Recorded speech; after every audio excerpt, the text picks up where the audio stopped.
Thank you for everyone for tuning in to the Legacy Builders series. I am your host, Ace Randall. I do apologize. I got a little bit of a frozen screen there, but it will go ahead and regenerate itself in just a few moments. As we get started, as always, thank you guys for tuning in. Those that are watching on Facebook, on YouTube, and on Periscope. We are now streaming on probably about 9 different platforms at the same time, and so maybe that might be cause of the delay, but nevertheless we're just going to still keep forging ahead in that regard.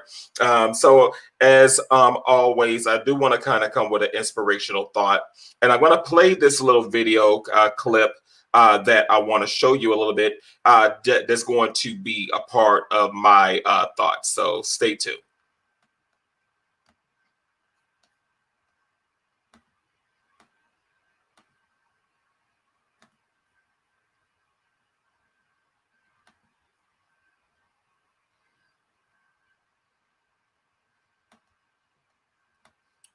I'm sorry, it is playing. It's a slight little delay here. Let's start that over.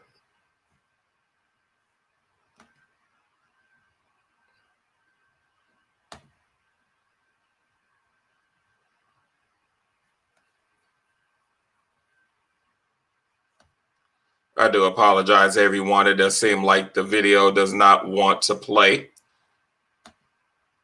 So nevertheless, we're going to keep forging ahead and not allow that to stop momentum. So let's go ahead and bring myself back up. I do apologize. Go ahead and end that.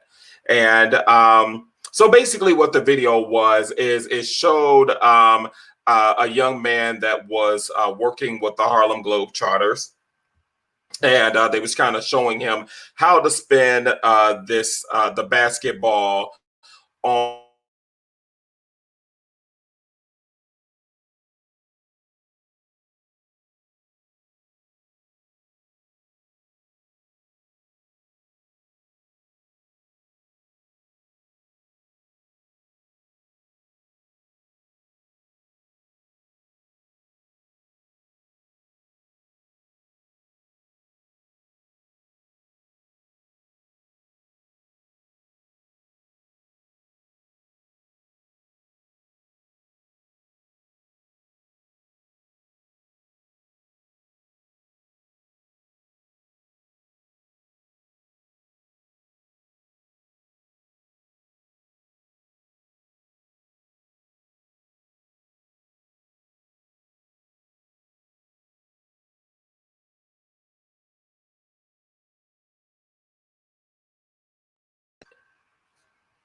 All right, you guys, I see we having some issues here. Can you guys hear me now?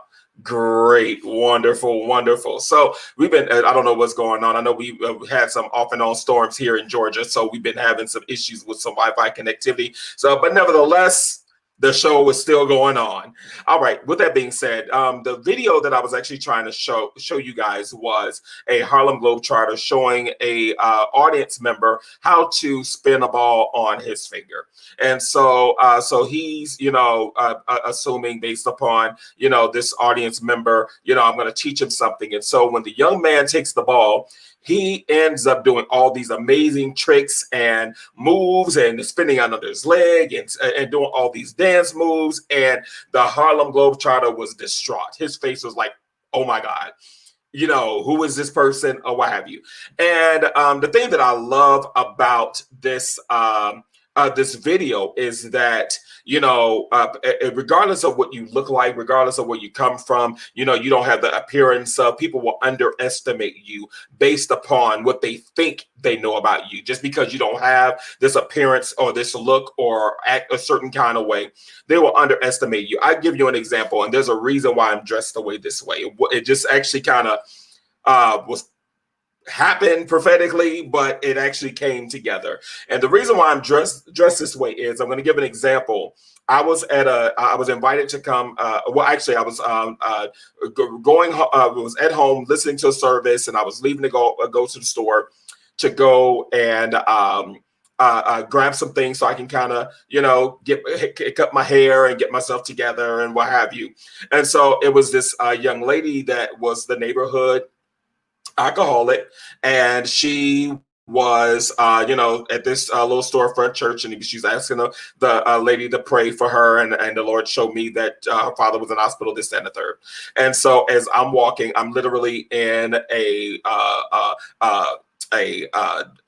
white t-shirt, some jeans, some Timberlands, a puff coat, or a hoodie, and a do-rag on. And so I asked her, I said, what's going on? Her name is Mary. And I said, Mary, what's going on? And so she's like, my father's in the hospital, this, that, and the third. And I said, well, why don't you go in and let them pray for you?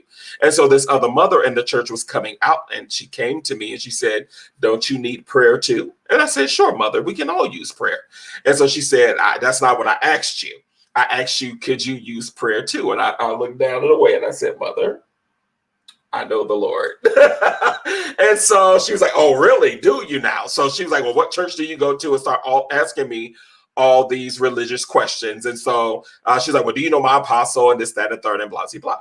And so I said, no, I wasn't aware there's an apostle over here. And so she said, well, let me introduce you to my apostle. I said, okay, well, when I properly introduce myself, you're going to be shocked.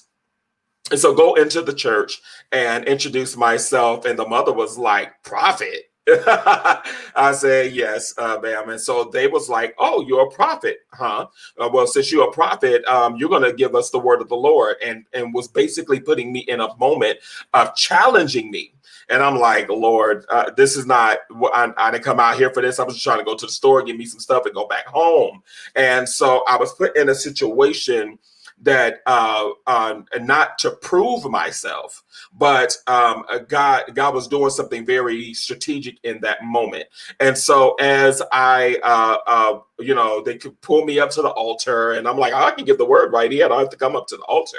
And so they pulled me in, and they surrounded me. And the only ladies that were there were older ladies, two mothers of the church. The apostle was an older lady. Her adjutant was an older lady, and they were surrounding me like a gazelle, ready to pounce like lions on a gazelle if I said something that was off.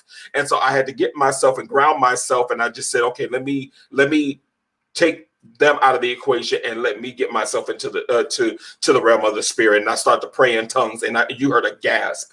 And then before I knew it, I ended up prophesying every to last one of them. What am I saying in that? The Lord said to me in that instance is that I used the foolish thing to confound the wise. You thought that it didn't look like you, it didn't smell like you, it didn't have the appearance of you, you didn't have this clergy collar on you, you didn't come in a suit, you didn't come looking like what they expected you to look like, and they deemed you a sinner.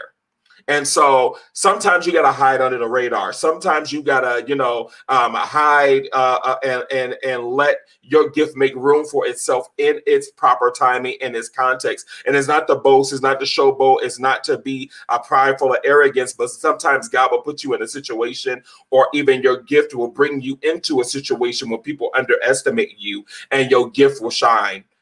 more than you do, and the way your appearance look. And so never underestimate an individual. And then on top of that, you as an individual, do not allow yourself to be dummied down based on people's underestimating you and who you are. Know who you are and be secured in yourself in that regard. So I just wanted to share that as a moment of thought as we get ready to bring on our guests. With that being said, let's go ahead and introduce our guest. We have a phenomenal guest coming on from the West Coast. I'm on the East Coast, so we're all the way on two sides of the world.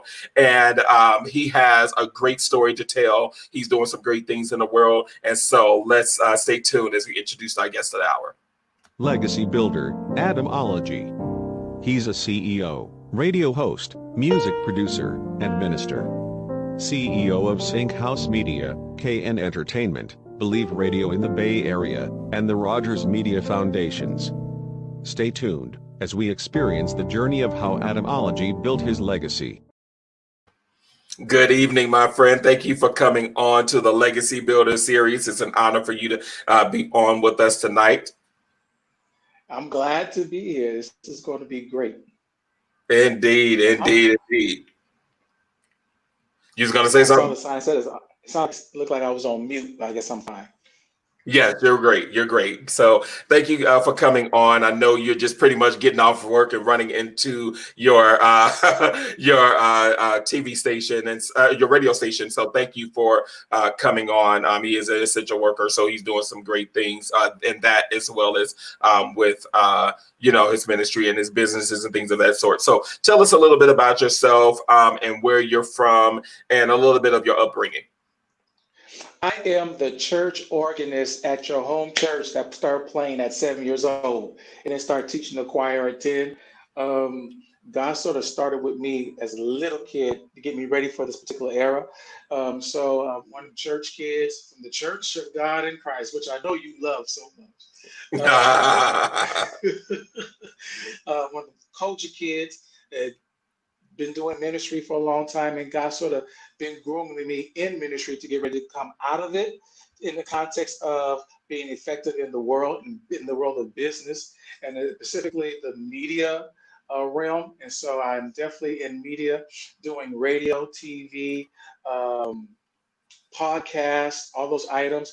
And so I do have a management company also under me, which is called SyncHouse. We manage artists and pastors in ministries. And then I also have this radio station. We are BDS. We track for Billboard. Also, we have a TV component coming real soon.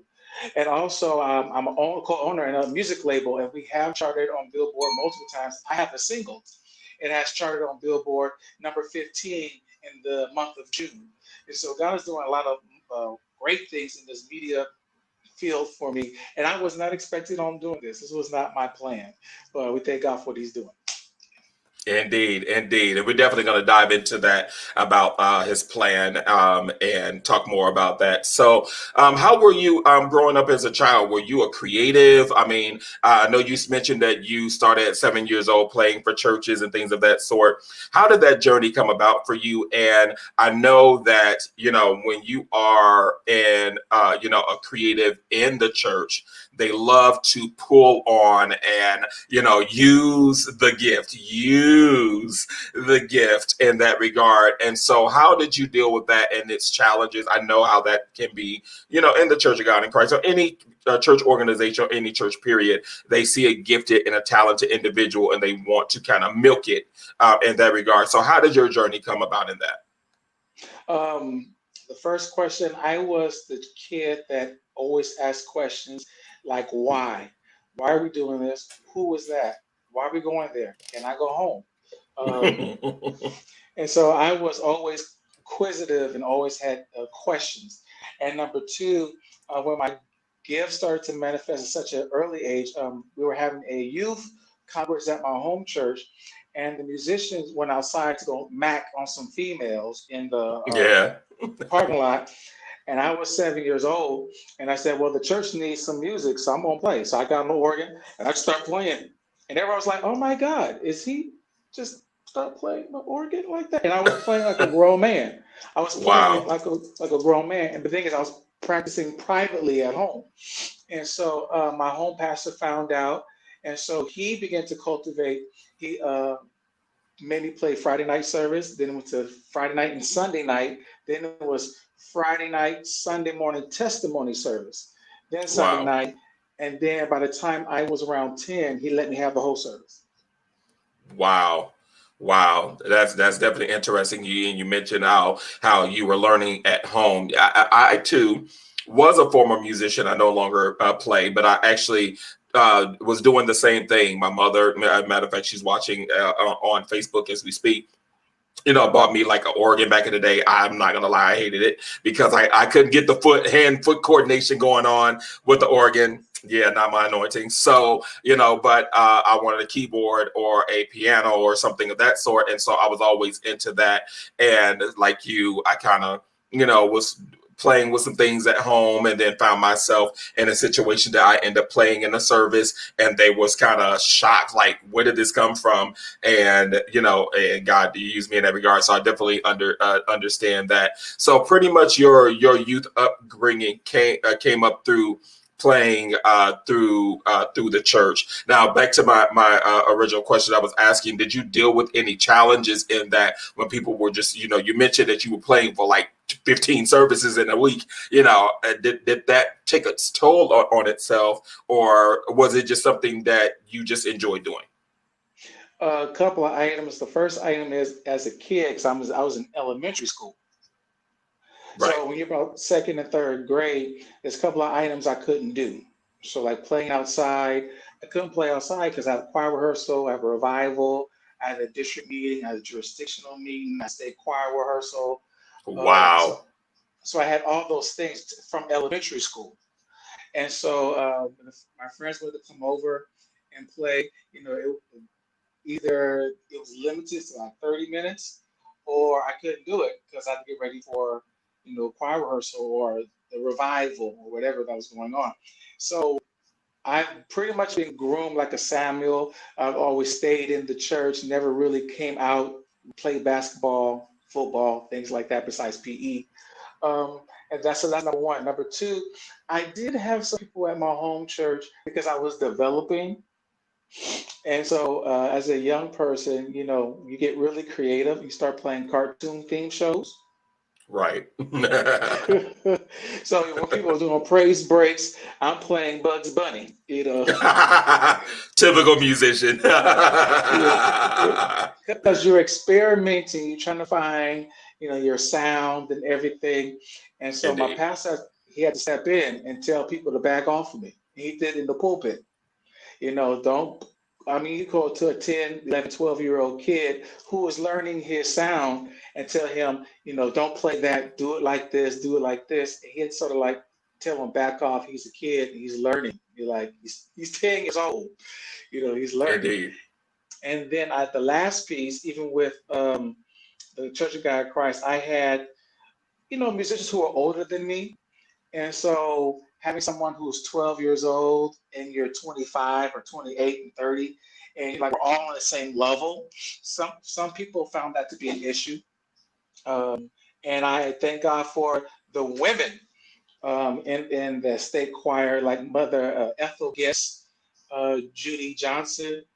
These are two individuals who spoke up for me as a kid and said God has anointed him to play, so he gonna play. So y'all leave him alone. And Nice. and so I thank God for the women supporting me. So so that's my 3 points in a nutshell of my childhood. Nice, nice. Now, how did being ordained in ministry, how did that come into play? Was that at a young age or was that more in your adult life? Becoming the minister of music, all that came at the same time. So I was 28, and all that sort of hit at the same time. And the spirit just says, it's time for you to have more responsibility. Once again, I was playing at 7 and 10 years old, so I taught the choir at 10. So what else, can a person who's in their 20s, what's the next level? And that's, I was always eating the word, reading the Yeah. Bible. I was always around revivals. I was always around preachers. I was always in that cultivation. And so 28 is like, it's time for you to have more responsibility. And I said no. Ah. I just want to play and be famous like everybody else. And Right. so and so I had to embrace that and the journey that comes along with that. So that was 28, the age of 28. Nice. So, with that being said, did you kind of feel like, music was a part of your identity, or as far as your purpose is concerned, or was that something that was kind of like pushed on you more? Because I give you an example for myself. I used to be in music. I used to be a director. I used to be an MD, played, all of that great stuff. And so every time somebody would prophesy to me, it would always be about what I was already functioning in. And so did you ever feel like that was a part of your identity, or a purpose, shall I say? Or did you feel like that there was a greater call to who you are besides just music? I'll answer that twofold. When I was younger, me and music didn't like each other. Mm, And so I know people are like, well, you were just playing, you just anointed and just, ooh, the power of God. The thing is, once again, I couldn't go outside and play. mm, I couldn't, there's certain birthday parties I couldn't do because of the birthday parties on Saturday, we have choir rehearsal. right. So me and music had a very interesting relationship coming up. Now in this stage of life, I could see music was the impetus for God introducing me to media because there's a certain level of excellence that you have to do when you're managing video and radio. And so he utilized the choir, he utilized the praise team, he utilized me playing the organ during the service, working with a band to let me understand the spirit of excellence and conducting Right. business and making sure people get paid on time and all those items. Indeed. And so my relationship with music is different now that I'm older. It is different. But when I was younger, me and music, we were like, yeah, we weren't Well, I yeah. mean, I can understand exactly where you're coming from. It's like you were kind of isolated. You couldn't do anything but that, and so that would breed, I won't say a hatred, but a dislike for it, because of the fact that people are pulling and pulling and pulling, and because they're pulling and pulling, it limits you from being able to live life. And And I'll give so you a I perfect understand. example. I'm glad you said it. Like high school, you know, if I was late to school, you go to the attendance office. The person in the attendance office went to my home church and she sung in the choir. Wow. So the question is, why are you late to school? You the church organist. It's like, well, actually, my mom just dropped me off late, so it's not me. And I have a note. It wasn't me. It wasn't my mom. So, oh, okay, Right. all right. Well, okay, go to class. Wow. Wow. That is terrible, but it's unfortunate that people have to, endure those different processes, but I'm glad it didn't, break you, because I know that, being in those moments can cause you to be jaded, because, music is such an essential part of what you're doing in career wise, that, that could have been the thing that could have stunted your momentum in some future things. So that's great. So when did you get ordained in ministry? Because from what I understand, you are a minister. You're a minister. You do speak the word and things of that sort. When did that journey shift in your life? Now, in the Church of God in Christ, we haven't done the ordination, just the minister.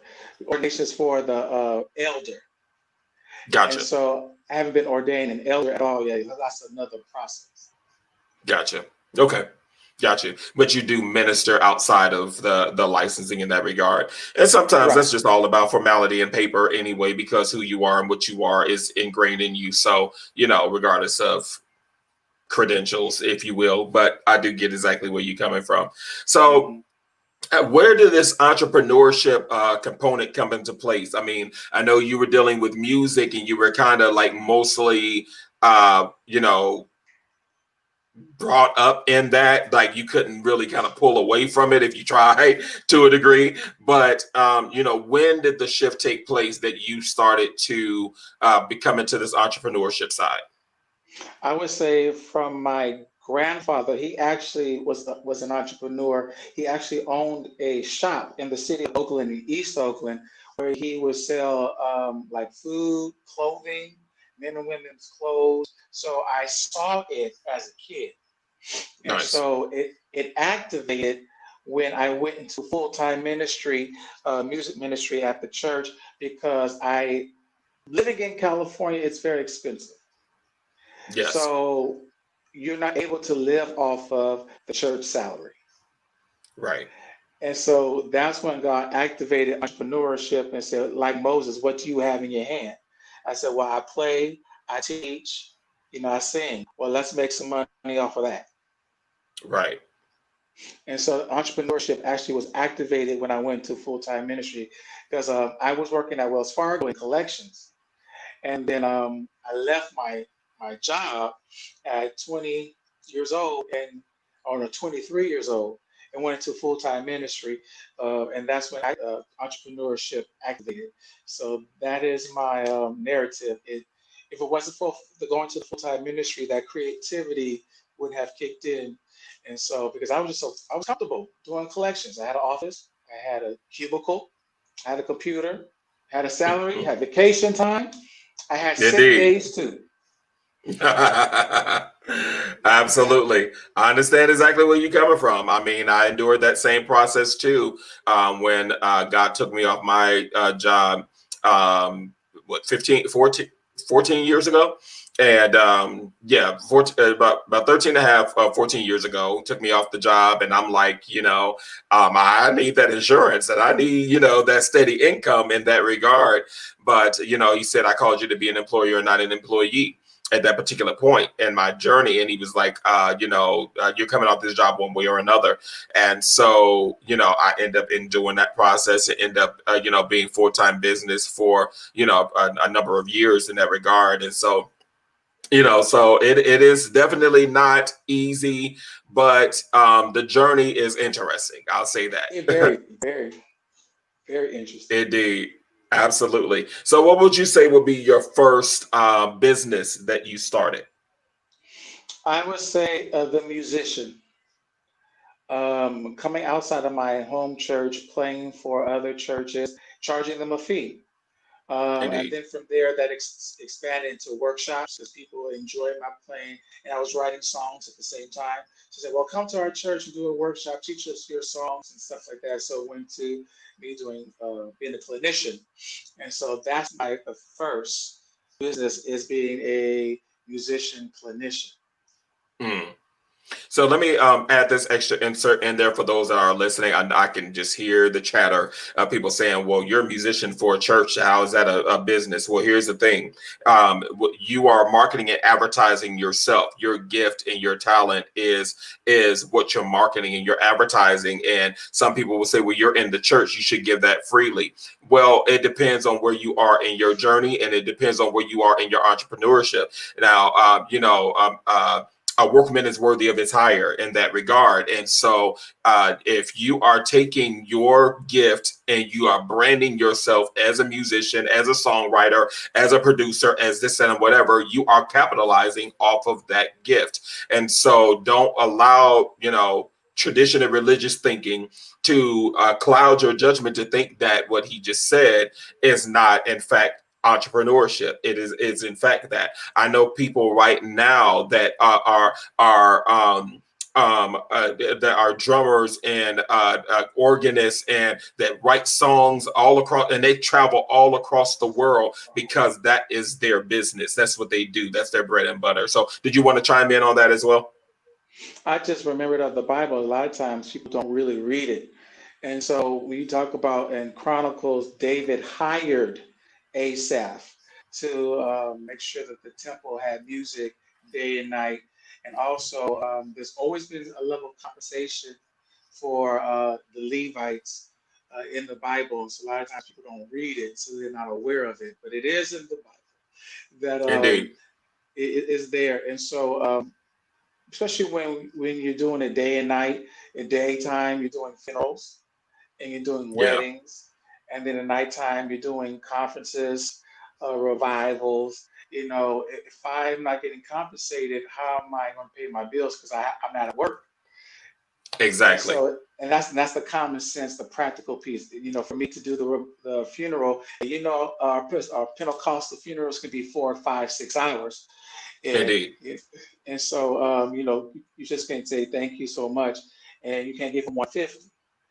And Indeed. so, so you have to be very, it's okay to be logical and spiritual. And so, Indeed. and that's when actually that musician entrepreneurship. That's where I learned how to be more practical in my pursuit, because I just couldn't just be all spiritual, laying hands and playing the organ at the anointing flow, and then I have no money to put in my gas tank. Indeed. And Absolutely. so the practicality, being more practical approach, is like, okay, if you only could give me 150, then let me see how can I budget that, and even 250 and 350. Now I have to learn how to budget. Indeed. So those practical things start coming to place from that impetus of me doing the music and clinician business. Yeah. Absolutely. Just I'll also add this as well. Usually a hired musician or somebody in that regard has a lot more responsibilities than just somebody that is just, a member of the church that just plays. The traveling that's involved. 9 times out of 10, that pastor wants that musician to travel with them, and it requires a lot more of your time. And so I call it billable hours. If you are in this situation that you're not being compensated for and your house is going under, which I've experienced that. I've been in situations that I have not been compensated for properly, and that I have taken losses, and lights was turned off and gas was turned off, and was getting ready to face evictions and all that process, because people do not want to properly take care of people, based upon the level of skill and commitment that they're given in that regard. And so, for those of you all out there, no, it's not all about the money. You can tell the difference in the individuals that's doing things about money, that it's a gig, versus somebody that's getting paid, but they're still doing, utilizing their gift and their talent to build and to minister. Two different things. And so we're not talking about a hireling, but we're talking about somebody that's being compensated for their ministry, and there's nothing wrong with that. Mm-mm. So what was the next venture, entrepreneurship wise, that you venture out into after building momentum and being a musician and clinician in that regard? What was the next phase of entrepreneurship for you? Radio. I was given a radio show on a radio network because the person who they had left. And I was going, actually, I take that back. It was social media. I take that back. Social media was becoming big in 2008 and 2009. I was in college and I was creating, a lot of stuff then. And so I had a lot of churches ask me, and people who were artists, can you do my social media page? Can you do my Facebook? And so I was creating pages and things like that, making sure they were getting followers back in 2008, 2009. And then from there, a radio station needed some assistance because they wanted to do the social media thing too. And so I started to work with them, this KGM1 radio out of Oakland, California. And as I was doing that, the owner said, "Would you like a radio show? We got an opening." And I said, "Well, I don't know how to do no radio." He said, "You'll learn." He said, "You're young, you'll learn." And so Mm, he said, "What I'll do, I'll give you a 70-30 split from the advertisers on your show. So we'll keep 70% and you get 30%, but you have to go get the advertisers." mm. So I said, "Okay, I can do that." And so the social media led into the radio showpiece.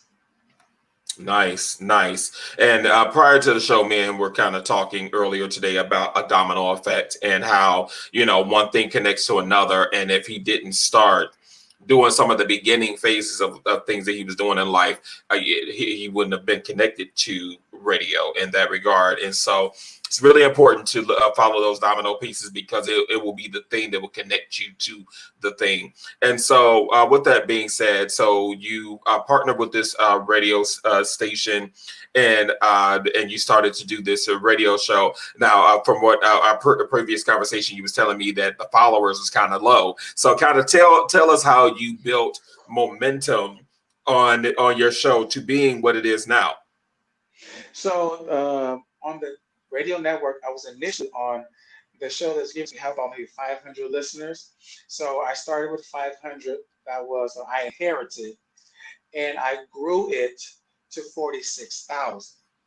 Nice. And so going back to the social media piece, social media was, Facebook, and I don't think Instagram was out yet. Instagram was coming on the scene. So I was utilizing Facebook and Twitter, and also going to conventions.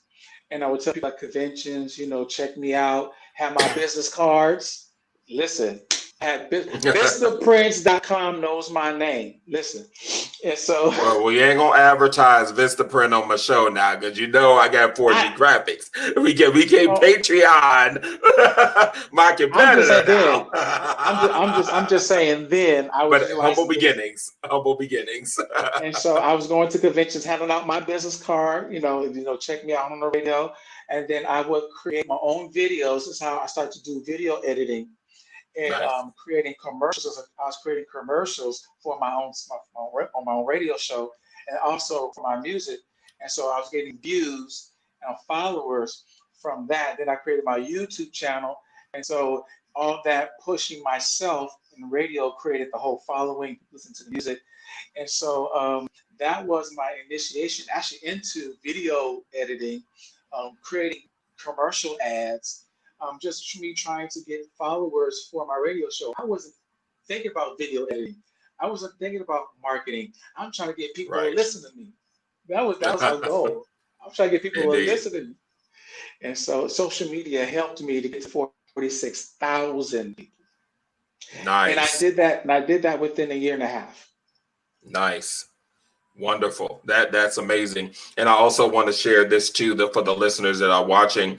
There's no possible way in 2020 that you can have anything successful in business, ministry, or anything, music, whatever, if you do not have a social media presence. You have to have social media. I know some of you all feel like you're older and you're not trying to be on all these platforms, but I tell you, without it, or what have you, I give you an example right now. I am streaming this show on, 6 Facebook pages, YouTube, and Periscope, all at the same time. And this is relevance to building momentum in the show. Now, some of you all only on your Facebook page, you'll see how many people that are watching, but you're not seeing who's watching per individual page and fan page and things of that sort. So it's really important to have those different platforms that's going to help build momentum in what it is that you're doing. That's great. Also going to the marketing piece, videos. I was doing video marketing back in 2008, 2009, where people were just making flyers or just making a post, come to my musical at 5 o'clock. I literally was doing video commercials back in 2008 and 2009. Nice. These are essential components, and that's going to help build your brand. So with that being said, we're going to take a pause here because we do have to pay the bills. And so we're going to have a quick advertisement by our sponsor, as well as give our guests a moment to take a sip of water. Then we're going to come back on to continue on in this conversation. Stay tuned. Are you ready to take your business to the next level? Introducing Legacy Brand Consultants. Identifying the brand within. We offer vision planning assistance, strategies for increasing revenue, offer staff vision training, along with senior leader seminars. We conduct business development conferences, church expansion strategies. Also, business expansion strategies. We offer plans on increasing foot traffic with a rapid rate for success. Phase 1, vision creation. Phase 2, strategic outline. Phase 3, branding strategy. Phase 4, growth strategy. Phase 5, expansion planning. And Phase 6, the exit strategy. Schedule your consultation by calling 773-599-9388. Office hours are Monday through Saturday, 10 a.m. to 9 p.m. Eastern Standard Time. Let us help you identify the brand within. Thank you guys for staying tuned to watch that brief that brief announcement in that regard. If you are coming in late into the show, no worries. You can go back and watch the replays on all of our platforms, on all of our YouTube channels, Facebook page, as well as on Periscope as well. And so let's go ahead and dive back in with my guest. Adam OLOGY, and he is telling us about his story. He's telling us about his journey in entrepreneurship and even being in the music industry. And so with that being said, let's kind of divert there a little bit and talk about how you got to becoming a recording artist, and then also your you produce as well. So kind of tell us how you got into that and how you manage and produce people. Being an artist, and I know a lot of people can identify with this, I sat on my material for over 20 years. Wow.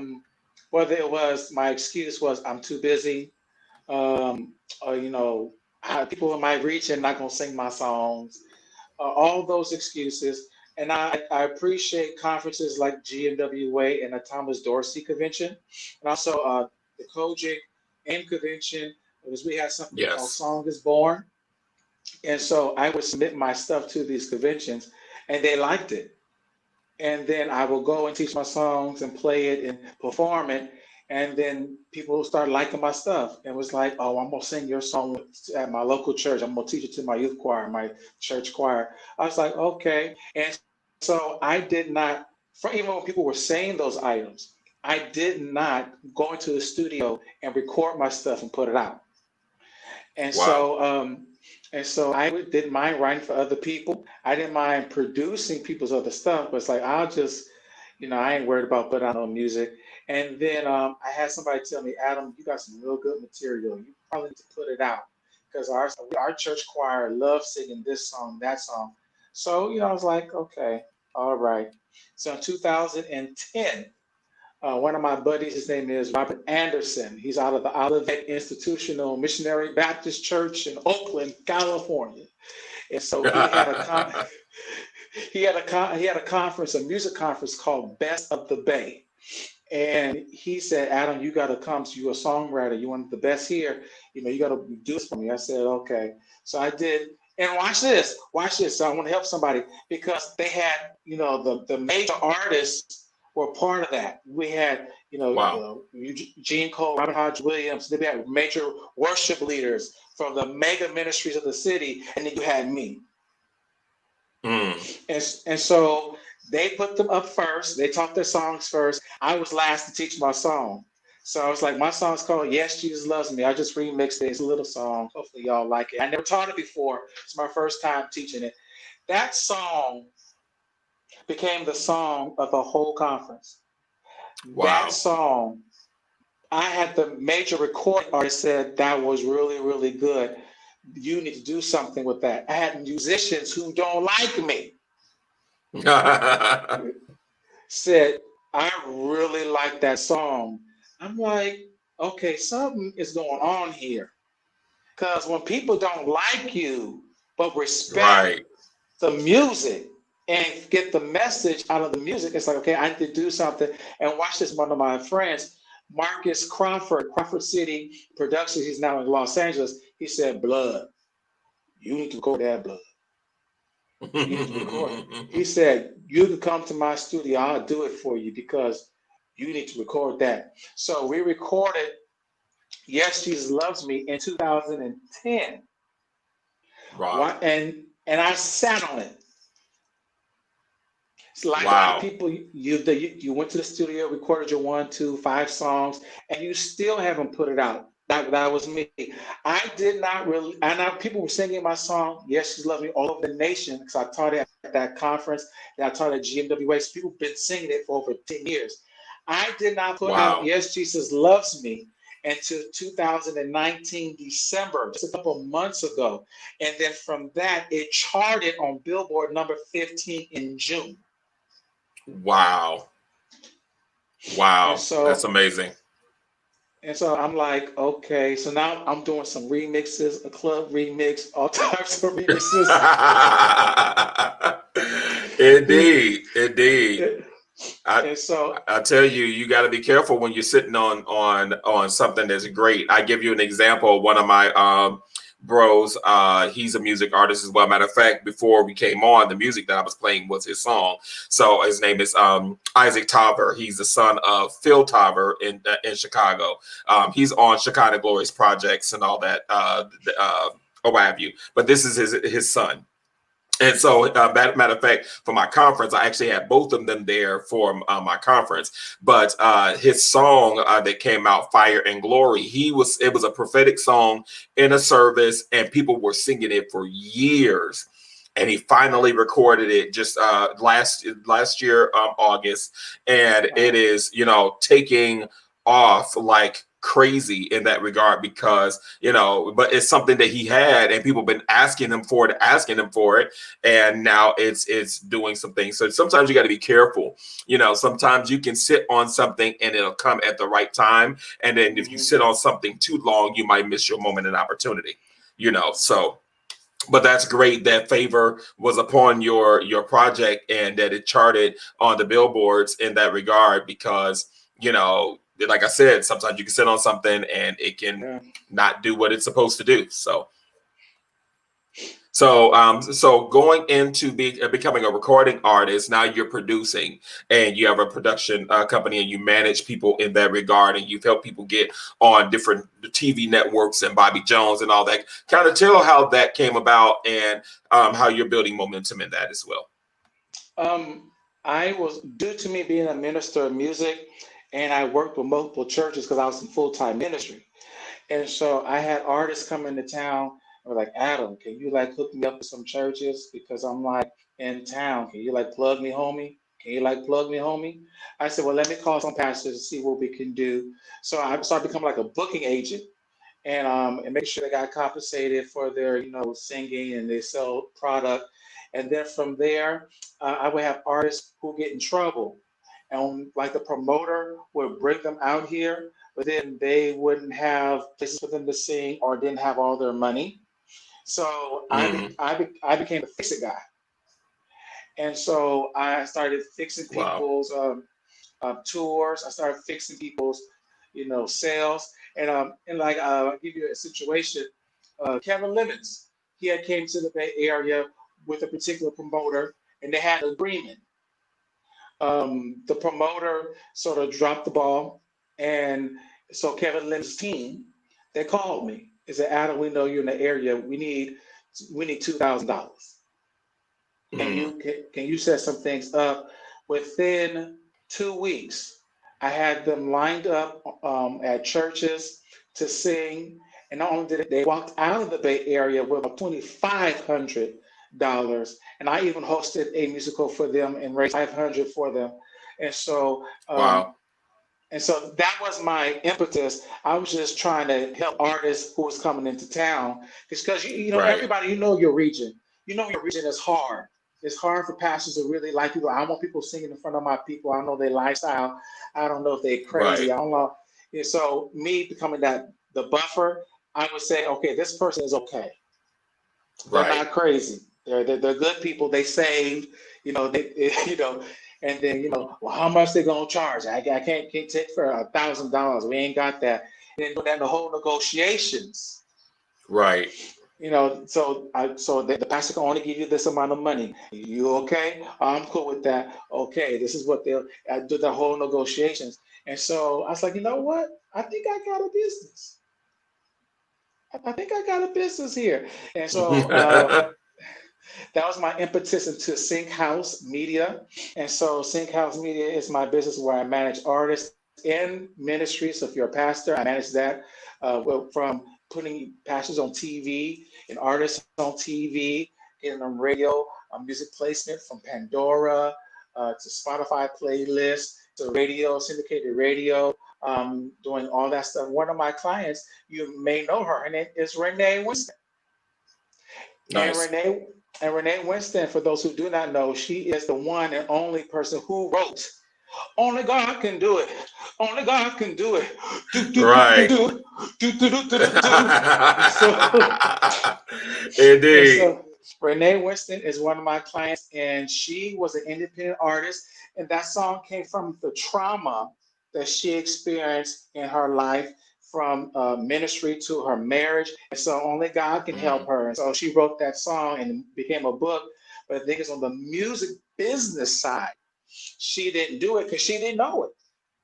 And Wow. so somebody tried to claim her song, Only God Can Do It, that they wrote it and all that type of stuff. And then once again, that song's personal because it was birthed from like 20 years of pain. Right. And so I stepped in, and I'm the one who copywritten or got her song copywritten. I'm the one who did the coding of the song, so it's getting tracked and everything. And today, Renee Winston, that song "Only God Can Do It" has hit over 2 million views on YouTube alone. Wow.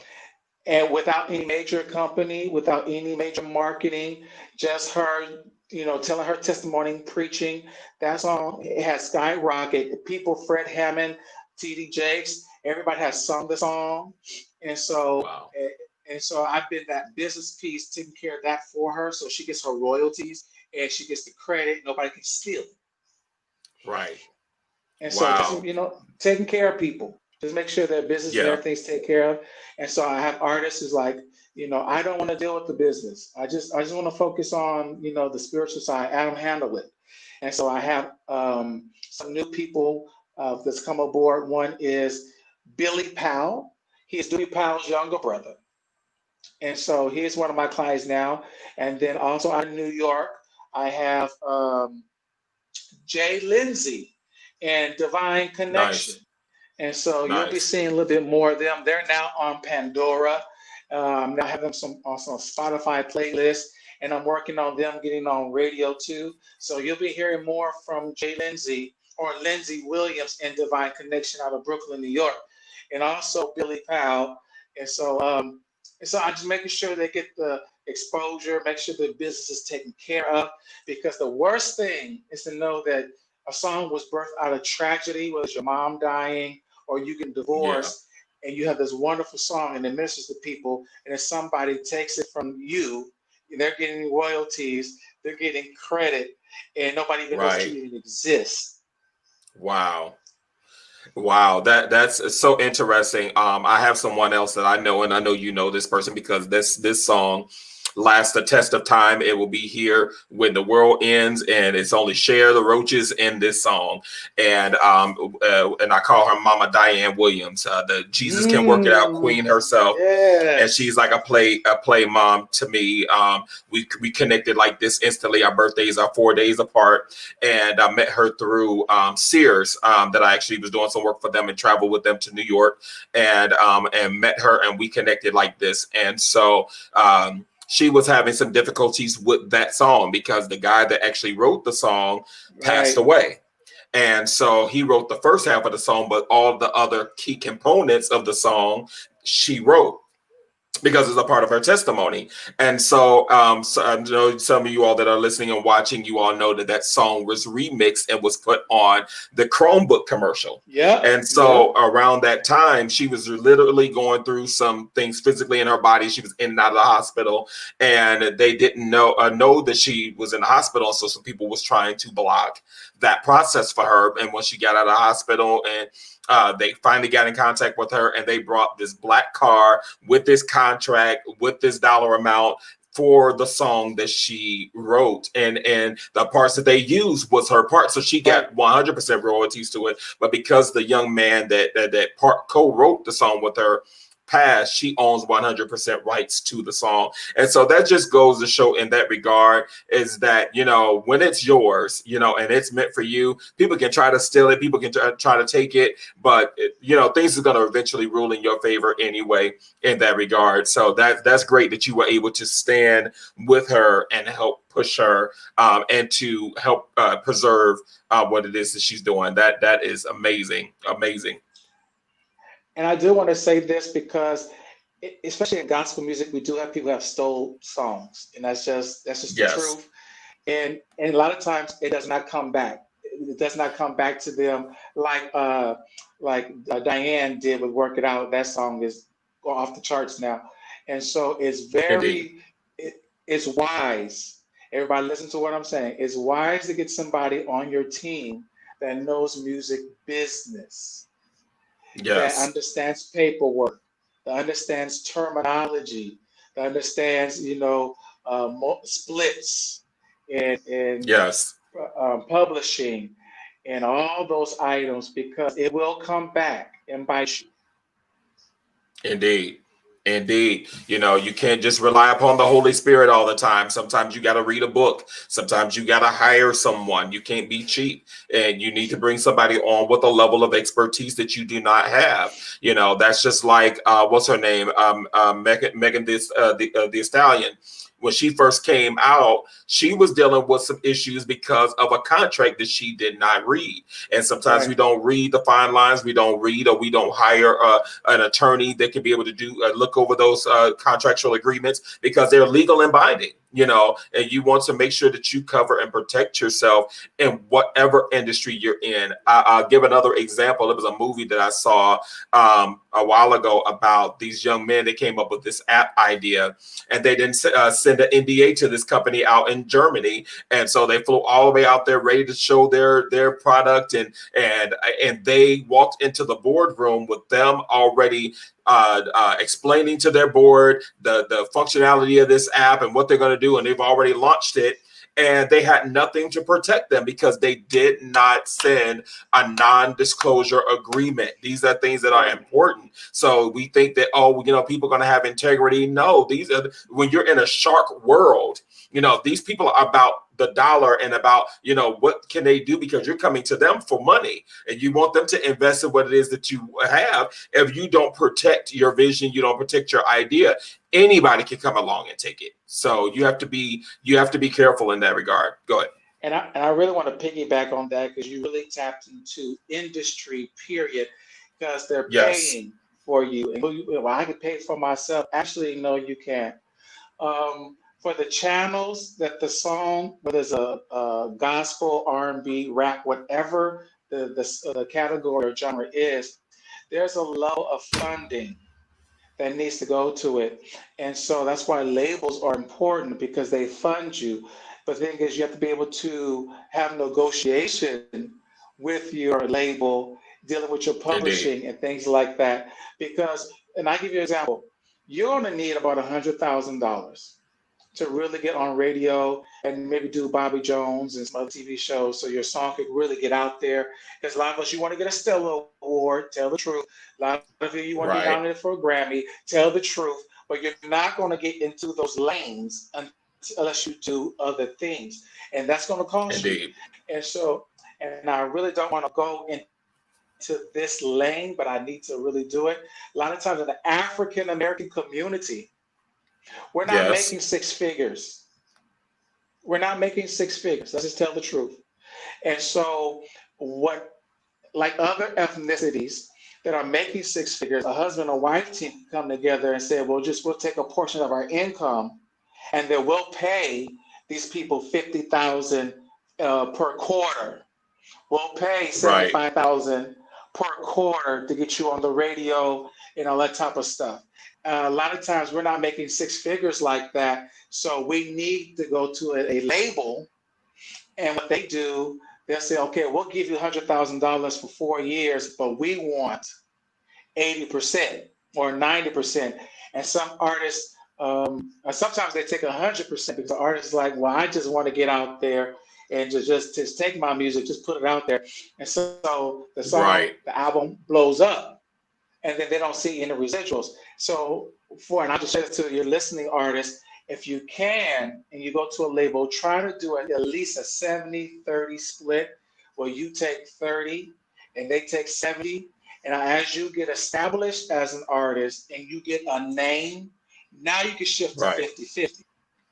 And Right. then once you become big, like Mary or Donnie or Clarkland, now you can negotiate a little bit differently, to where now you take 70 Right. and they take 30, because at the end of the day, you still need their channels to the TV Exactly. networks. You still need the channels to the radio network. And so it's understanding that. I had a person who's an artist said, I'm gonna change the game. And the artist, I'm gonna be this, and the music industry, they're gonna do what I say do because my music is hot. My music is hot. I said, let me tell you something. Do you have about $50 million? Why you ask that? Because for you to change the game, right, you're gonna need about $50 million to start building a network and connecting to Universal, connecting to Paramount, to connect to all these entities, because they're not going to deal with you just because you're gifted and talented and anointed. That doesn't move them. Money moves them. Indeed. And not just some real talk. And so what you can do is save your money.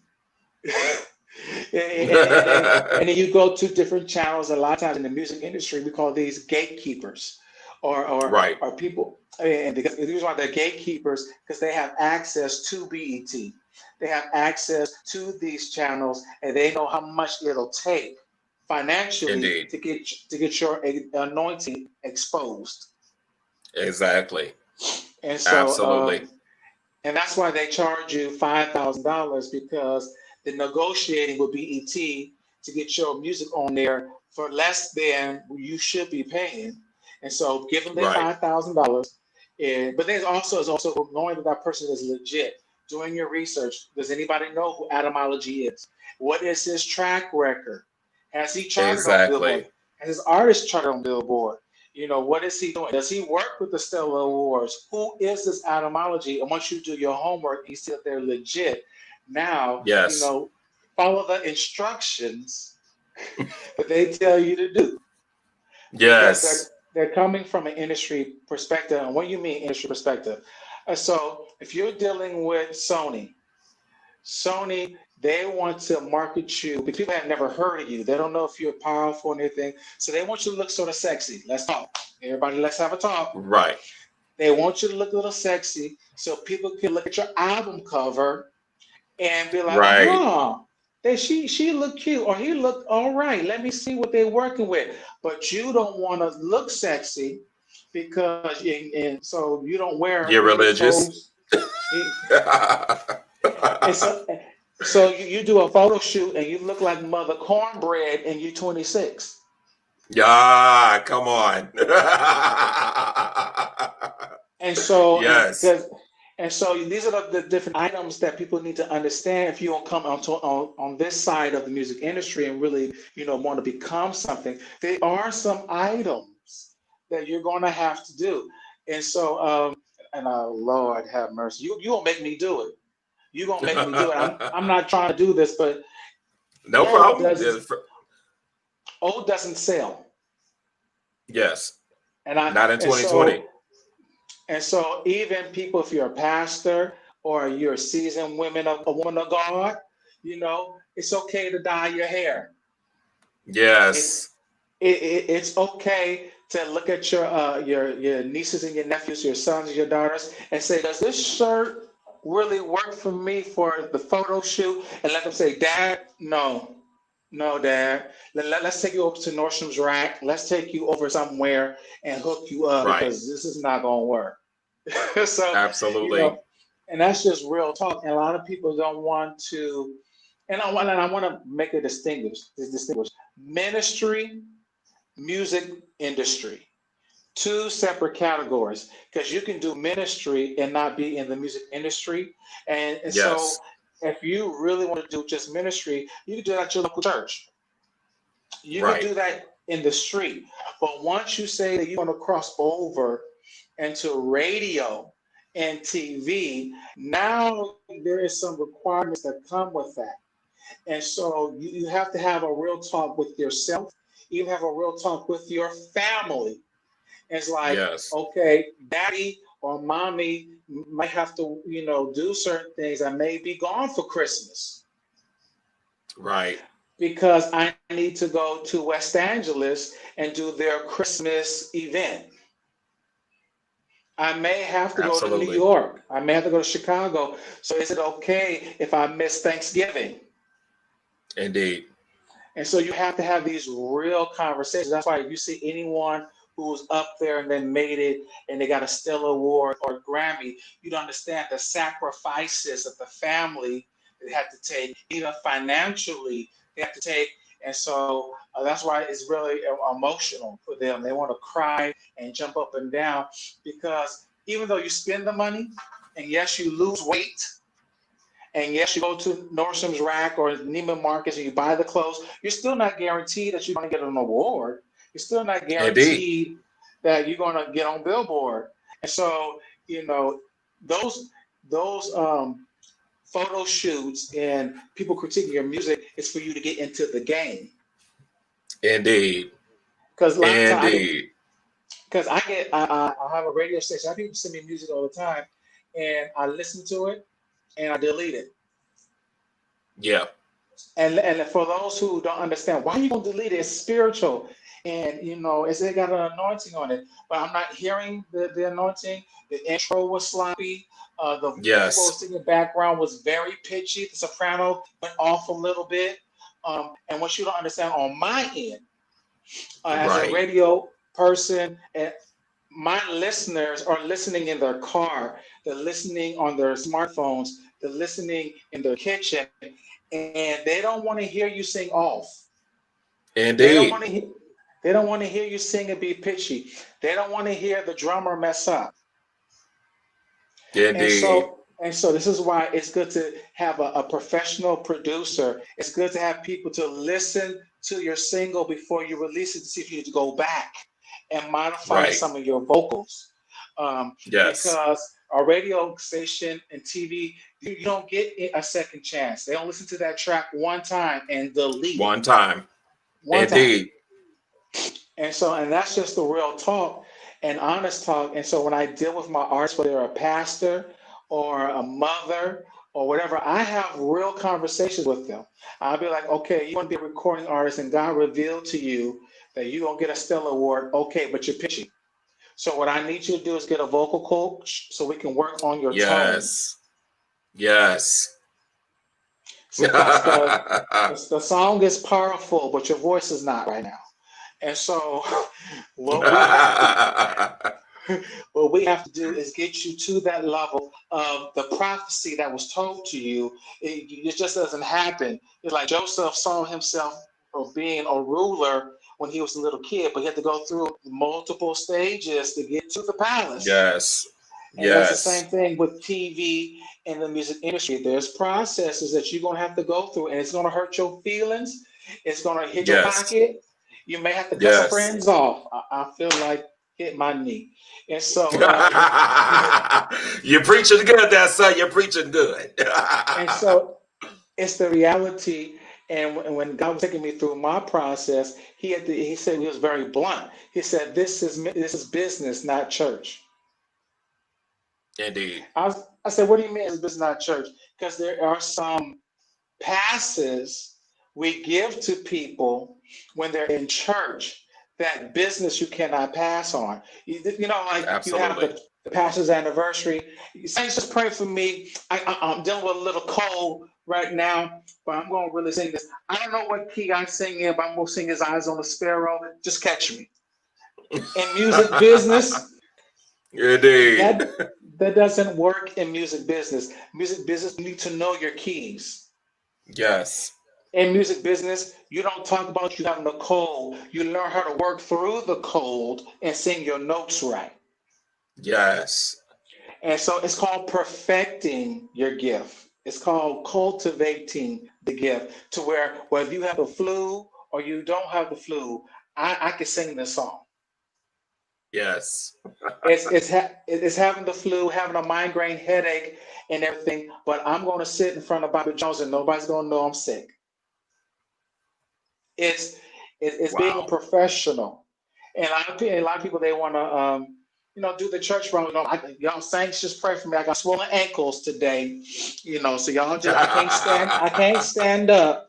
I can't stand up. So I'm just going to just sit in this chair and just sing for the chair. Is that all right? Sing from the chair? No, it's not all right. You on TV. You on BET. Yes. You on the Word Network. You on Impact Network. And you sit in the chair and you are not 60, 70, 80 years old. Yes. So now that goes into some personal work of your diet, exercising, stretching Yeah. yourself out, doing your stretches, because people don't want to see you, aching pain. And I had a little pain. No, nobody want to see that on the Impact Network. No, Indeed. no. Ricky Dillard is over 50 years old. Right. Do you see him complaining about his back when he dips? Right. He dropping, he doing all this. He's 50 plus years old. Indeed. And so there is a level of fitness. And so that's why you have to have a real conversation with yourself. Are you ready for this dimension? Are Yes. you ready for this level called professionalism? Wow. And you can't get your feelings hurt because, like a person like me, I'll tell you the truth. Sister Cornbread, don't ever wear that dress again. It makes you look really bad. Don't even wear pink. Don't even wear pink. Wear something like a navy blue and put a yellow flower right here. Yeah, let's work that. Well, my daughter gave me that. Well, you wear that at the church and family picnic. Don't wear that on TV. Indeed. So it's the I love it. and so I get into situations. Some people are like, he's just so mean. No, I'm getting you ready for your next level that you said God told you that you was coming to. Yes. So you the one that said that God's gonna take me to the nations. You the one that said that God's gonna take me across the world. You the one that said God's gonna put me on TV. So let's get you ready for that. Indeed.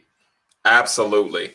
I love it. I love it. I got to give you an applause because you said, look, I'm glad God connected us because we think a lot alike, and a lot of people don't like abrasiveness. They don't like hearing the truth. That's all it is. It's the truth. And when you have people that is in the industry or making moves in the industry, they don't want to hear the truth. They want you to just comfort them where they are. And then they get mad when they're not building momentum, when you're actually trying to help them advance to the place where you're trying to get to. We're not trying to take you, the back roads. We're trying to get you on the highway. We're trying to get you in a plane that or in a fast train is going to get you to your destination quicker, but you want to take the scenic route. And so I applaud you in that because I think you just broke down a lot of misnomers, a lot of delusional and religious thinking, especially of those that's in the church, especially of those of our community that think that, okay, I'm anointed, I'm gifted, and that's going to create the doors for me. Yes, that is, that would be the starter.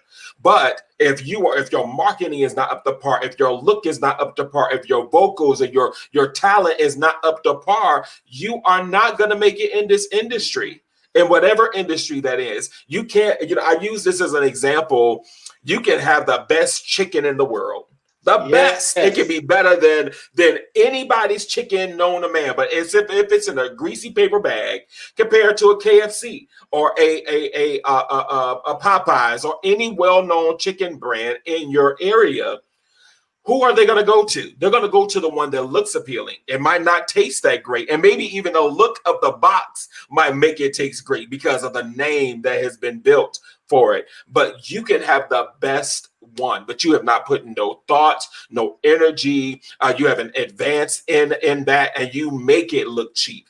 Then people are going to think it's cheap, and it might be quality product. It might very well be quality product. And so I applaud you in what it is that you shared because a lot of people don't get that. And that's why they stay stuck or they don't advance until they go through processes of failure and not advancing. And then now you've wasted all this time. And now you have to pay somebody to bring you in to show you the ropes or to give you the advice or the wisdom that you wasn't willing to submit to in the beginning process. So that's why I have this platform for people that are building and creating legacy in the world, because I know they hear from me all the time, but to hear people that's in the industry that's doing it. You have artists on the Billboard chart. You have them on television networks and going on Bobby Jones Gospel and all this great stuff. You know, you are, and so you're speaking truth.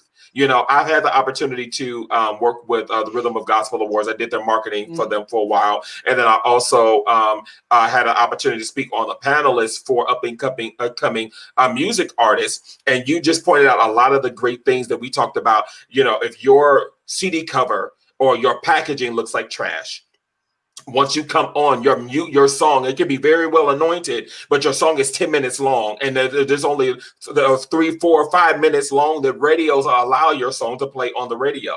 You know, you don't have a radio condensed down version, so your intro is 20 minutes long, and you can't get to the meat of the song because you want to showcase your band.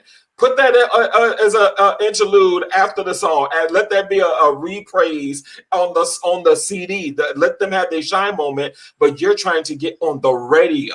You know, and this is important to people that's trying to make it in this music industry, because if you don't, if people going to listen, like you said, they're going to listen to it 5 seconds, and I'm the same way.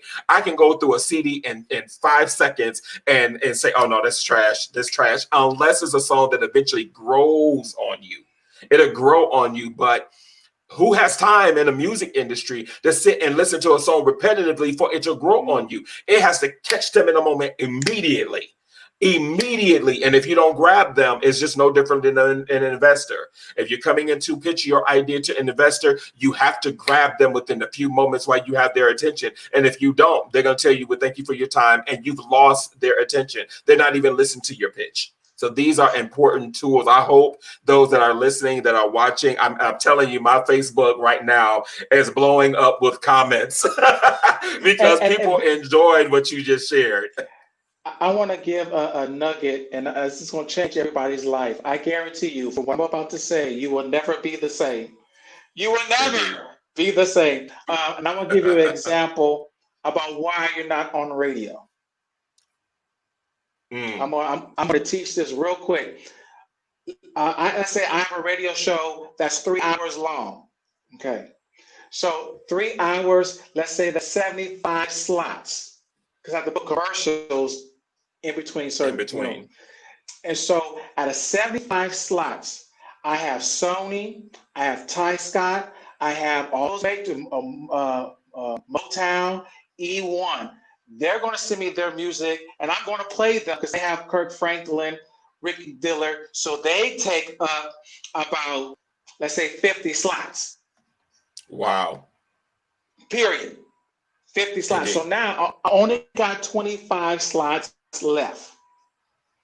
So I go to conferences, Church of God Christ, National Baptist, PAW, GMWA, and all that stuff, because I want to see new artists, new indie artists. And that's why it's important to go to these conventions, because you don't know, people like me, we're there, we're looking for you. And so I go there and I see this choir out of Wisconsin, just killing. Give me your CD, because that was good. I'm gonna play y'all. So from the conventions, I add 10 songs from that. So now I only got 5 slots left. Wow. So I got 15 slots left. So now I'm going through my email and I'm listening to songs that people send me. The intro is 30 seconds. That's too long. Your intro needs to be 10 to 12 seconds, period. After that, you need to start singing. And so I start deleting, because now I gotta have 10 more songs. And so I pick, and then I have friends like you, your friend, you're like, Adam, homie, check this out. My cousin got a song, it's fire. Check it out. So I listen to your cousin's song, right? And it is fire. Nice. So because of relationship, right, I put your cousin in rotation. So now that's a slot gone. Right. And so now it's like, well, how come my music got played? Because number one, E1, Ty Scott, Sony, Verity Records, they took 50 slots. And then I went to the church conventions, and those who were there, I enjoyed them. So they took some more slots. And then when I went through my email and I was going through some different stuff, you had some country picture of yourself. Your packaging wasn't good. Go back to those pictures. I'm looking at your email, and number one, you have your bio written in the email. You don't go put in a document. You don't put it in a Word document with a picture of yourself. It will book information. You just Right. type it up. Just so it's like, okay, if you don't care enough about your stuff to make it look good for me, Yes. how about I pay no attention to delete, and so Exactly. so it's all these items, and then when I listen to your stuff, your music production needs to be good, the vocals need to be good, and if you're a lead singer, and this is good, some of you could lead part of the song, but your voice is strong enough for a full song. It's okay to do a Kirk Franklin. It's okay Right. to do, sing some, talk some, sing some, because your voice isn't all the way, developed like that to where you can sing all the way through. I'm an artist like that. Indeed. I can sing some, then I'm going to talk some. Like for Sean Mitchell, Judy McAllister, so many other people, they sing and they talk. They sing and they talk. They sing and they talk. Yes. It's okay. So you need to, once again, perfecting your craft. So are you a singer that sings all the way through? Are you a person who's a talker? Are you a Kirk Franklin? Are you a person who can sing and talk? Sing and talk. So understand your lane and then work it. And then work it. Indeed. And so that's one of the main reasons. And then, I got to close with this. Going back to why I got on radio. Once again, I have limited slots. And so I do a promotional package for indie artists. And so, because once again, I got all the other stuff, Ty Scott, everybody else. So for me to give you a promotional package, I'll give you a shot. I'll give you a month. So to see if people like it or don't like it, I'll give you a shot. But to get into our promotional package, is I'm gonna do some advertising for you, and I'm gonna give you some complimentary spins, and it may cost you $800. Let's talk. Right.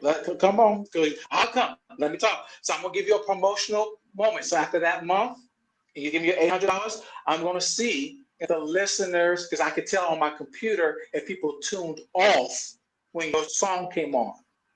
Right. Absolutely. So if they tune off when your song came on because the vocals and music was bad, I'm taking you out of rotation. I'm taking you off because the people don't want to hear it. Well, I know it's just, my auntie said it was anointing, and when she was in the hospital, it just blessed her heart because she said the Holy Ghost just came through the room. And Indeed. God, okay, it may have happened for your auntie, but the listeners right now are tuning your song off. And that's messing up my viewership. That's messing up my. So I'm gonna have to pull off the shit. Well, can I do another month? I'll give you $800 for another month. No, I can't because my listeners are going off. So I'm gonna give another person affecting your business. And this is just real talk. And I have to just put it to you real direct. And nobody's gonna put it direct like I'm gonna put it, because I ain't got nothing to prove to nobody. I'm gonna tell you the truth. Because my thing is this, especially if you're an artist or up-and-coming artist, or you're a pastor with a church choir and they're really, really good, you want to put some money from the church in to record the church choir, or you're a pastor, and people say you could really sing, pastor, you could go to album, pastor, and so you want to really step out. I'm giving you information. So when you step out, you step out on solid ground and not hit air and hit the ground. Yeah. And so, because that's what a lot of pastors and churches, they step out and you're walking on the air and you hit your face on the ground. Let me give you some solid ground. Yes. So who's producing your album? Did they know how to mix and master? And your sopranos, come here. Let me talk to you. We all got people in the church choir that's pitching. We all got people in the alto section. They're a bit lazy. Come on, let's talk. So when you do your recording, don't put them in the mic. Put them in the back. Put your good singers in the mic. So it's just basic stuff like that. Yes. So when the recording comes out, you hear the good voices and it sounds good and everything. And so, we have to be honest and we have to be truthful, because who wants to hear a church choir on your radio and they just sound a mess? They just, I can't even take it. I'm going to go to Pandora. I'm going to go to, another station because this is just horrible. And then you're messing up, Indeed. especially me. I'm Black owned. For those who do not know my radio station, I am the only Black owned gospel BDS radio station in Northern California. So you talking about Nice. from Sacramento all the way down to like Fresno, California. You're talking about over 600 miles. And I am the only Black owned gospel Christian radio station in my region. Nice. And so I have people listening, and I don't want them to turn me off to go to Pandora. I don't want Indeed. them to turn me off and go to Spotify. I want them to listen to my radio station, and I get advertisers, and then I can pay my staff, and I can give myself a little change, and I can invest back into my radio station and things like that. And also like doing internships. We do internships for our youth, helping them how to do radio and do TV. And so I need people to know that I exist by listening to the radio station, so these kids have opportunities before they go to college or while they're in college how to do media. And so this is why you're not getting played on radio. Wow. I tell you, I'm telling you, if anybody that's watching, I just want y'all to say amen to everything that he just said, because I tell you, he put it in a way that I would have said it. Everything down to the letter. How you present yourself. You have to invest in your in your gift and in your talent. Yeah, you might be anointed. That's great. But you still have to invest into a vocal coach. We were talking about earlier about Melanie Daniels hours ago prior to the show. And this woman is an amazing vocal coach, and she is behind the scenes, and she has helped, people to get to where they are. And they are going to be 100. Or like Kim Burrell, how she is on Sunday's Best. They are not about appealing to your feelings. Mm-hmm. They're about getting you to the end goal. What is the end goal? Because obviously, let me say this, and I know this is one of these real talk moments. This is a very abrasive show today. If you was that anointed and you were that gifted in what you have, you will already be getting stellars right now. You will already have a record deal. You will already have publishing deal. You will already have these things in motion for you. And so because you don't have that, it's not saying that your gift is not of quality or that it's not a great gift. It means that it needs to be improved upon so that it can be for this market. He gave a key example: gatekeepers.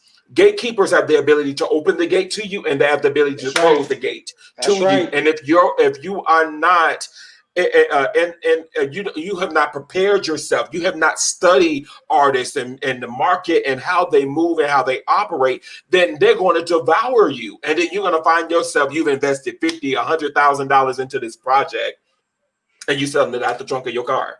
You're selling it at this convention. You're trying to get it out there, and you sell it on Amazon, but you're not getting any bites on Amazon or on iTunes or any of that, because you're not doing what is required to take your music or your artistry to the next level. And let me also add this nugget in as well. Everything that he shared is not only applied to the music industry.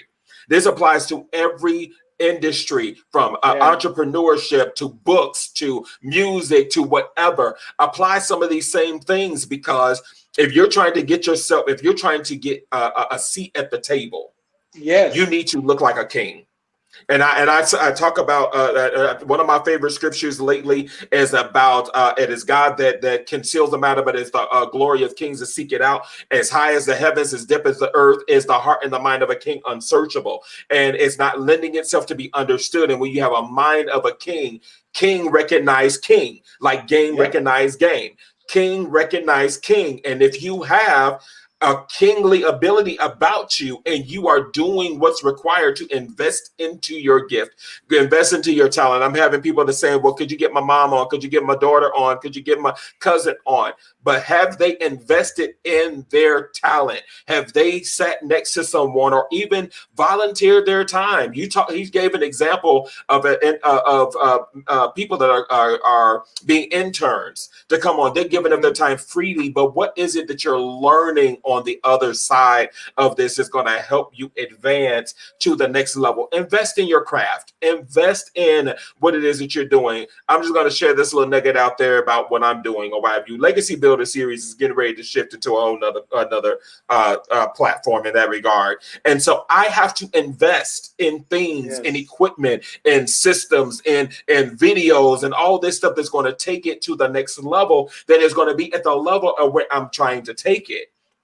And so I want you to, those of you all that are listening, those that you're watching on all the platforms, I want you to take this thing in and invest into your future.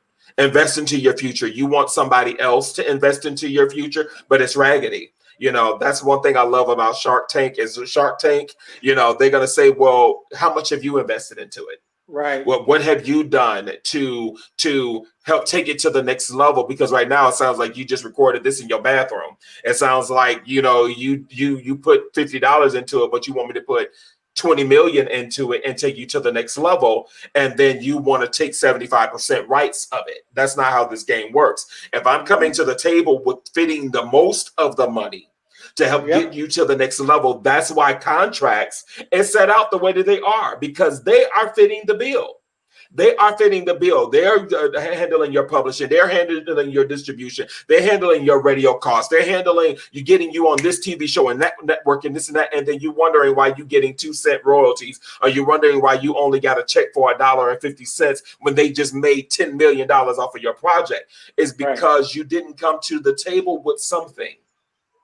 So these are important tools. These are important things that you want to apply to, you know, we went over this show an extra 30 minutes. I tell you, an extra 30 minutes. But this was very informative. And here's another thing before I ask you my last two questions before we get out of here.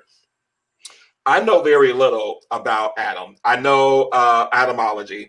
We follow each other on Instagram, and I see some things through the sidelines, things that you post up, and I felt led to ask him to be a part of the show. And so to hear, even today, I've learned a lot about him, even prior to the show in conversation, but even more so in this on this platform. And I tell you, this was God ordained, because there's so many different individuals that's on here that listen, that come across this platform, that want to be in the music industry. They want to get their name out there in that regard. And you came with the raw, real deal, 100% truth that this is how this industry works. And just because you're anointed, don't think that that's going to keep you in the room. Your gift will bring you there, but that won't keep you in the room. And that's just what it is. So let me pull out of that. I'm gonna take off my preaching robe. I feel it. I tell you. So my last two questions for you, but I'm going to do them individually. So my first and my last questions is, what is on the horizon for you? I know you gave kind of leeway into television. So kind of tell us what you're legally able to share about what's on the horizon for you, and your platforms and your businesses and ministry. I'll say like this: God is making me a force from the West. The West Coast, especially from Northern California, we have been silent. We haven't had a lot of entrepreneurs or artists and things like that. And God has made the last the first. So you're going to be seeing more of the West Coast on the national playing field.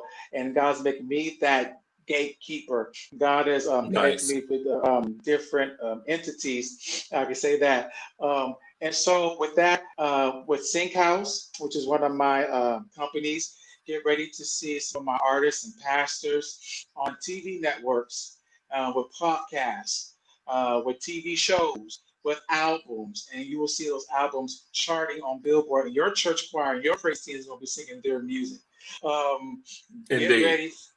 And also, we need to get the opportunity to talk about this, but the Rogers Media Foundation, and that goes back to the internships and things like that, to where I created a foundation because I'm concerned about my community here in Northern California, from Sacramento all the way down to Fresno, that our young people, even those who are adults, and you want to get trained on how to do media, radio, TV, there is no outlet for us. There is no workshops for us. There is no classes for Right. us. And so I'm being led to start it. And so I will be having classes. I will be having workshops. I will be able to have things to you can put your son, your daughter in high school, junior high school, college, and then get some work experience, and then have business professionals come in and teach them how to do things. I am part of the Grammys. I am part of the Stellar Awards. I am Church of God in Christ. I am a minister of music. I am an entrepreneur. I own a radio station. I own a media company. And so I have these experiences. And so I going back to imparting to the next generation. And even if you're not, younger than me, and you're like, in your 40s and 50s and 60s, and yes, you feel like I need to go into television, I just feel like this pull, I'm gonna have classes for you. You're called a Indeed. continuing student. That's what you call a continuing student. And so we're gonna have education for you coming real soon from the Rogers Media Foundation. And so hopefully you all support me. If you see Adamology anywhere on social media or Google or anywhere, say, I know that young man, I'm gonna follow me and support me, as I definitely need that, because I'm going into Canaan. I'm fighting giants that nobody's ever fought before, and I will win. Indeed. Indeed. With that being said, his social medias is and websites are scrolling on the bottom of the screen. Follow him, especially if you all are in the West Coast and you are definitely trying to get connected. And regardless of the being on the West Coast or what have you, but if you're definitely there on the West Coast, definitely look into him. But he travels, so but workman is worthy of his hire. So in that regard, and he's going to help take you to the next level in the industry that you're doing. He's doing some great things. So, and he has some credibility. He has some, he has a track record. And that's one thing that I look at. I don't go off of people that talk a good game no more. I want to see references. I want to see track record. I want to see your name in certain, entities and what have you, so that we know that there is some validity in what it is that you have to bring to the table. And you heard it. You hear it right here that he has a lot to say, and he's probably only gave you 1% of what it is that can be shared in that regard. And so invest into your future, invest in your destiny, and help is going to take you to where you want to go. And my last question that I want to ask you as well before we go is your legacy. When is your time to send on or take your eternal rest? What is it that you want to be remembered by? What is the legacy that you want to leave behind? This is my story. This is my song. I am a person that God took nothing and made Mm, everything from.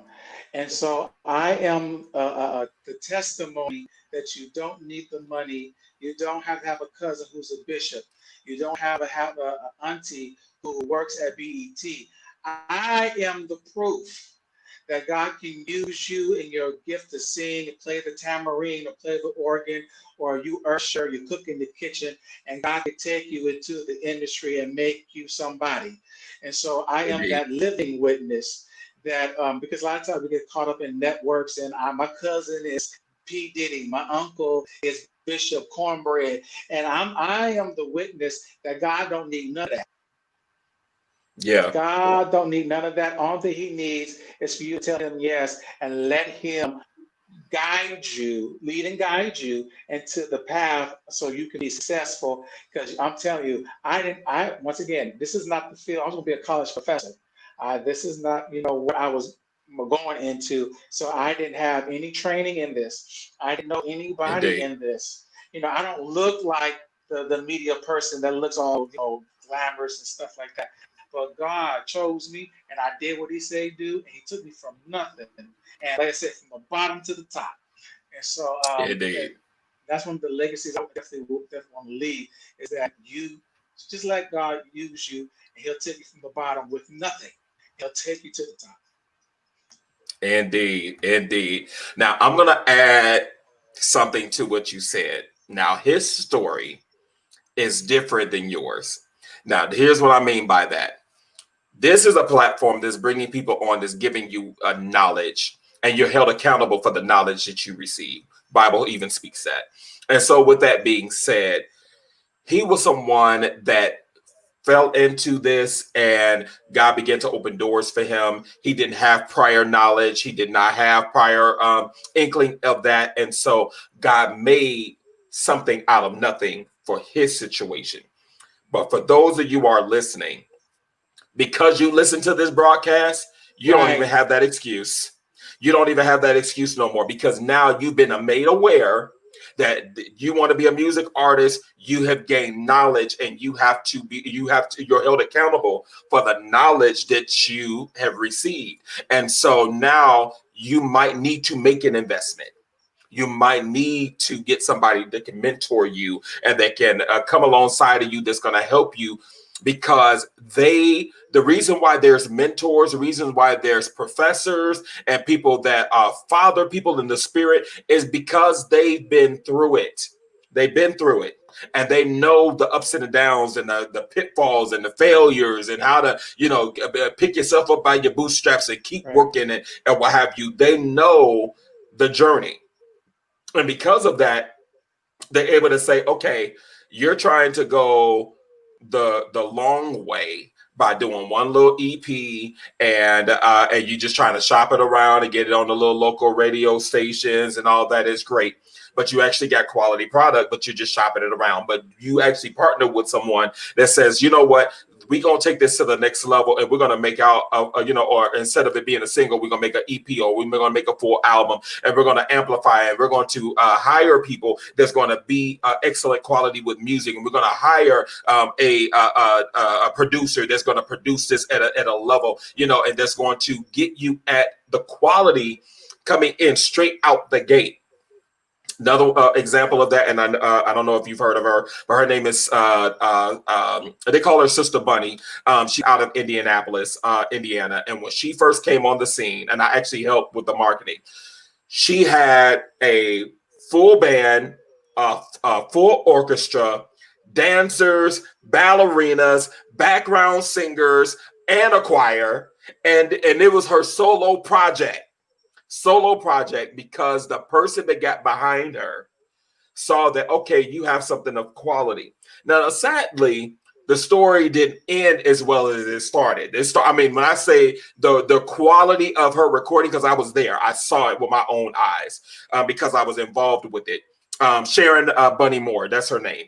Her product came out so well that right after the recording, they could have went straight to press, because they invested in her potential, but they didn't keep it going. Some things happened, and it didn't happen the way that it's supposed to be. But coming straight out the gate, she was able to go straight into pressing her product, because it was mastered and finished professionally right there at the live recording, on the spot. And so sometimes you have to invest into your future. Sometimes you have to invest into your future. You have to, you can't get it by just, flying by the seat of your pants all the time, and you're going to fake your way to make it in. That's like making a fake resume. Making a fake resume will get you in the door, but sometimes that's not going to keep you on that job, because they're going to find out that you're really not qualified, and you're going to be there maybe a year, and they're going to let you go. So, but you're going to have to invest, read a book, get in some training classes, get connected to some people that's going to help you to accomplish what it is that you're trying to do in life. With all that being said, thank you so much for coming on the show. We're going to be doing some things together, but work-wise, business-wise in that regard. But I'm grateful for the connection in that regard. There is many great things on the horizon for you, and we're going to be hearing Atomology, going across the nations in that regard. and with some things that you're building, not just with the radio station, but what you're building. And don't think that the ideas and the dreams that you have is too big.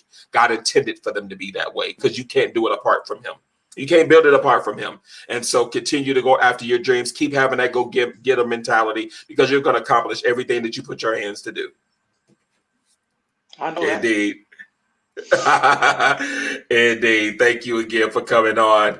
As we get ready to get out of here, you guys, thank you guys for coming on to the Legacy Builder series. As always, it is a pleasure. I know we went 44 minutes over, but it was worth it, was it not? Was it not worth it? I tell you, I hope that you've been inspired in any way. I hope you've been empowered in any way to do what it is that you're meant to do in the earth. This is why I'm telling you it's so important to build legacy, because this show and this platform is giving you the tools and the resources that you need to do to continue to build a legacy. Thank you guys again. Be on the lookout for our show on Wednesday. I have an educator coming on. She is a fire starter. She loves to empower people. And so you want to be out on the lookout for this up and coming show with Cicely Victoria. She is a great woman of God, but also a person of excellence in that regard. And she also is a coach and a mentor as well. And so you definitely want to be out on the lookout for that show on Wednesday at 7 p.m. Eastern Standard Time. Thank you, guys, and always continue to build legacy. Thank you for viewing the Legacy Builders series. Tune in July through August, Mondays and/or Wednesdays at 7 p.m. Eastern Standard Time, with special guest panelists to appear. Want to be a guest or a sponsor? Send your request via email to legacybuilderstv@gmail.com. Till next time, go forth and build legacy.